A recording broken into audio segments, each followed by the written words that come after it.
안녕하세요. 미드 읽어주는 남자 미남입니다. 워킹데드를 시즌4까지 스토리 요약해오다 보니 마치 국내 미니 시리즈 한 편의 분량 마냥 너무 길어서 내용을 다 담자니 시간이 너무 오래 걸리고 빼자니 재미가 떨어질 것 같았으나 채널에 시간을 아껴드린다는 취지에 맞지 않아 최대한 빠르게 요약해서 읽어드려 볼까 합니다.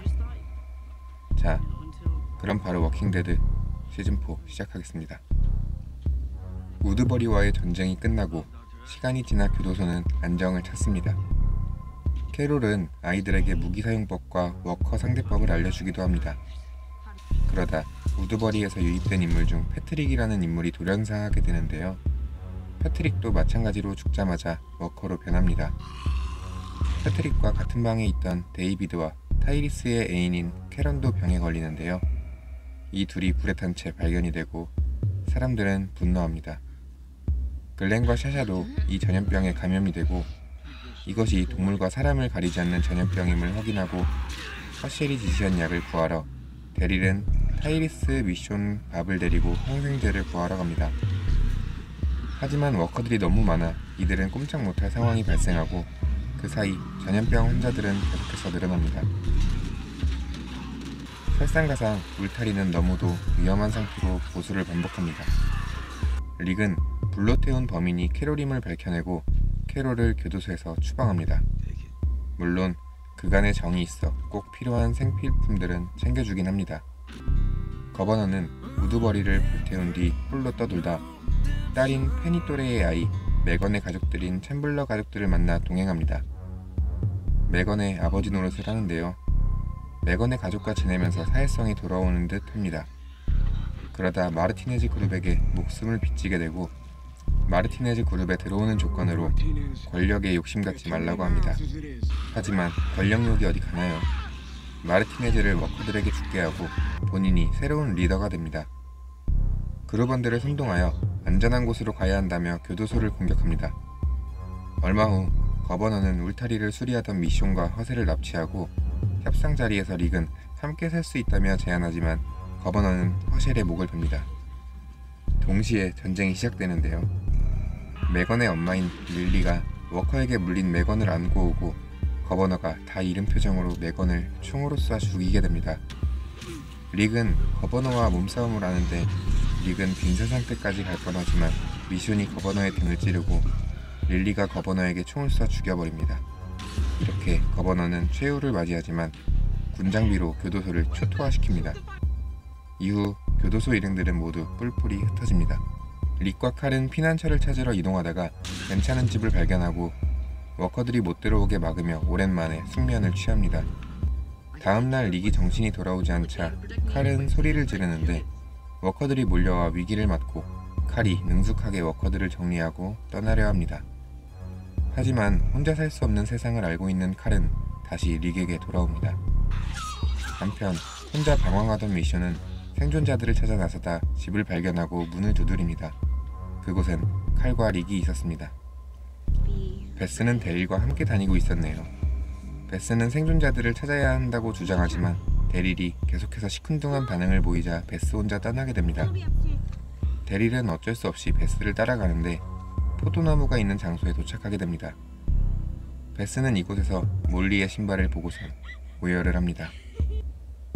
타이리스는 주디스를 안고 미카, 리지와 함께 이동 중이었습니다. 주디스의 울음 때문에 계속 워커들이 몰려 위험한 상황이 발생하고 포도나무 아래에서 기저귀를 갈다가 이상한 소리가 들리자 미카는 급하게 도망치는데요. 도망치다가 포도를 밟게 됩니다. 타이리스와 리지는 미카에게 달려갔는데 근처에서 비명소리가 나게 되고 타이리스가 구하러 간 사이 미카와 리지는 둘만 남게 되는데요. 위험한 상황이 발생하자 캐롤이 등장해서 구해줍니다.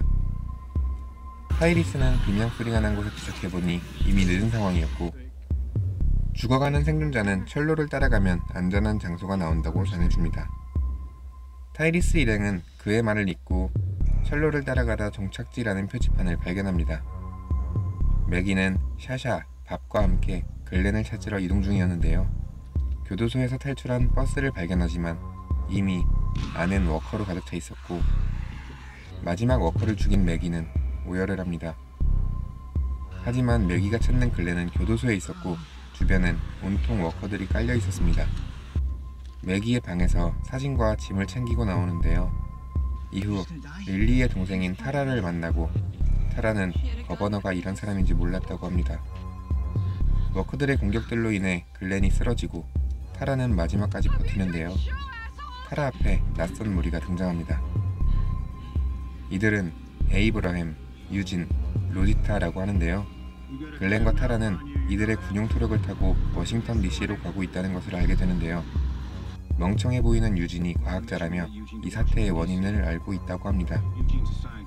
에이브러햄이 고인에 대한 농담으로 인해 글렌과 싸우다가 시끄러워지고 워커들이 몰려오는데 유진만 이 상황을 알고 있습니다.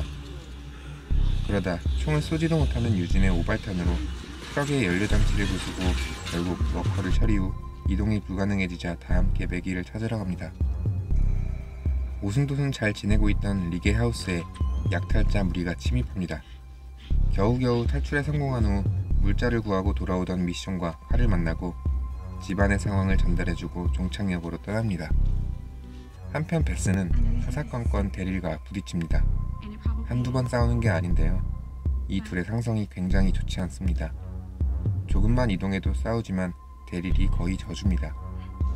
술을 찾아다니던 중 데릴은 돈이 될 만한 물건을 챙기는데 이 와중에 베스는 먹다 남은 술을 발견하고 마시려고 하는데요. 허쉘이 생각나서 못 먹고 있다가 데릴의 첫 술은 좋은 걸로 마시게 해주겠다고 버립니다. 이후 어떤 집에 들어가 이곳에 있던 술 한 박스를 가지고 와 마시면서 여태 티격태격했던 얘기들을 포함해 가정사와 과거 얘기를 하며 속마음을 터놓습니다. 데릴의 슬픔이 전해진 베스는 데릴에게 과거를 잊고 자신답게 살라고 하자 고민하던 데릴은 남은 술을 뿌리고 불을 붙여 자신의 가방도 두고 집에 불을 지릅니다. 매기 일행 또한 종착역으로 모이라는 안내판을 보고 매기와 밥 그리고 샤샤는 종착역을 향해 이동합니다. 베스는 데릴에게 석궁 사용법을 배우고 워커에게 쏘려던 중 덫에 걸려 부상을 당하고 공동묘지 인근에 있던 어떤 집에 들어가는데요. 이곳은 최근까지 살았던 흔적이 있었고 현관에서 소리가 나자 데릴은 문을 여는데 워커들이 들이닥칩니다. 데릴이 유인하고 베스에게 집 밖에서 기다리고 있으라고 하지만 데릴이 워커들을 처치하고 나오자 베스는 어떤 차에 납치되어 끌려가고 있었습니다. 그러자 데릴은 차를 계속 쫓아가지만 결국 놓치고 맙니다. 타이리스 일행은 종착역을 향해 가다 어떤 집에 도착하는데 멀리서 검은 연기가 일어납니다. 아마 데릴이 불지른 시간대가 아닌가 싶습니다. 타이리스 일행은 그 집이 생존하기 적합하다고 판단하여 살기로 결정하는데 시간이 지나고 리지는 워커 한 마리를 친구로 삼고 술래잡기를 하며 놀다가 캐롤이 기겁하고 그 워커를 죽이는데요. 리지는 친구를 죽였다며 멘탈이 나갑니다. 다음날 애들은 두고 사냥을 하러 나갔다가 돌아온 집에는 미카를 살해한 리지만 있었습니다. 리지는 동생도 다시 살아날 거라면서 실실 웃습니다. 어릴 때부터 어른들과 위험에 노출돼 긴장감을 유지하며 현실과 맞서는 칼과는 다르게 우두머리에 안전한 삶에 익숙해져 있던 아이들이 잘못된 가치관이 생긴 듯합니다. 주디스와 함께 다니기엔 리지는 너무 위험해 캐럴과 타이리스는 리지를 죽이기로 하고 캐럴은 리지를 숲속으로 데려가 총으로 쏴 죽입니다. 이후 타이리스에게 캐런의 죽음에 대해 사실대로 얘기하며 자기를 죽이라고 합니다만 타이리스는 용서해주고서 리지와 미카의 무덤을 만든 뒤 종착역으로 향합니다. 종착역으로 오라는 매기의 메시지를 본 후 글렌 일행은 철길을 따라서 이동하다가 위험한 터널을 통과할 것인지 돌아서 갈 것인지 의견이 갈려 팀이 나누어집니다. 마음이 급한 글렌과 타라는 터널을 따라 이동하던 중 무너져 내린 잔해를 넘어가다가 타라의 발이 끼어 움직이지 못하자 글렌은 몰려드는 워커들을 상대로 최후의 발악을 합니다. 희망이 사라져가는 순간 터널 출구 쪽에서 차가 한 대 들어오며 워커들에게 총을 난사하며 글렌과 타라를 구해주는데요. 글렌과 달리 우회길을 고른 에이브러햄 일행이 운 좋게 차를 구해 유진의 고집으로 터널 출구 쪽에서 글렌과 타라를 기다리다가 터널을 막 빠져나온 매기 일행을 만나고 글렌 일행이 나오지 않자 찾아보러 들어왔던 것이었습니다. 이들은 함께 종착역에 도착하고 메리라는 여자를 만나게 됩니다.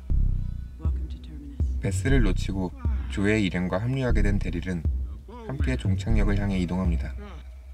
릭 일행은 종착역을 향해 이동하던 중 차를 발견하고 그곳에서 하룻밤을 지내려던 릭 일행은 조의 일행들에게 습격을 당합니다. 저번에 릭 일행이 머물던 곳에서 릭에게 죽은 루의 원수를 갚겠다며 릭의 일행들이 죽임을 당하기 직전 데릴이 뒤늦게 나타납니다. 놀란 데릴은 조에게 그냥 보내달라고 하지만 루의 복수가 더 중요한 조는 데릴을 폭행합니다. 이어서 칼에게 설폭행을 하려고 하자 릭이 이성을 잃고 워커처럼 목을 물어뜯기도 하며 릭 일행의 강기 있는 반격에 조 일행은 전멸하게 됩니다. 다음날 데릴은 릭에게 사과를 하고 이동하는데 종착역에 도착 직전 펜스 바깥에다 일부의 무기들을 묻어놓고 펜스를 넘어갑니다. 드디어 종착역에 도착한 릭 일행은 종착역의 구성원들을 마주하고 리더로 보이는 게러스와 대화 후 알렉스라는 인물이 안내를 해줍니다. 하지만 평안한 분위기 속에서 원래 교도소 일행들의 물건들을 하나둘씩 계속 발견하며 수상함을 느끼고 둘러보다가 알렉스의 바지 주머니에서 글렌의 회중시계를 발견하고 즉시 알렉스를 인질로 잡고 일행들은 날라오는 총탄들을 피하며 도망치게 됩니다. 그런데 릭은 일부러 바닥에만 쏘며 유인하고 있다고 말하는데요. 생존자들을 종착역으로 유인한 후 컨테이너 안에 가둬놓고 사람을 먹기 위함이었습니다. 결국 도주는 실패하고 이들은 컨테이너 안에 갇히게 됩니다. 그리곤 글렌 일행과 재회하게 되고 시즌4가 마무리됩니다. 다른 일행들은 어떻게 됐을까요? 워킹데드는 초반엔 인간 대 워커의 생존 문제가 그려졌지만 슬슬 이 세상에서 적응하고 살아남은 인간들끼리의 생존 경쟁이 그려지고 있네요. 시즌을 짧게 쪼개느라 정말 중요한 내용만 넣어봤는데 어떠셨나요? 좋아요, 구독, 알림 설정 부탁드리며 시즌5로 뵙겠습니다. 시청해주셔서 감사합니다.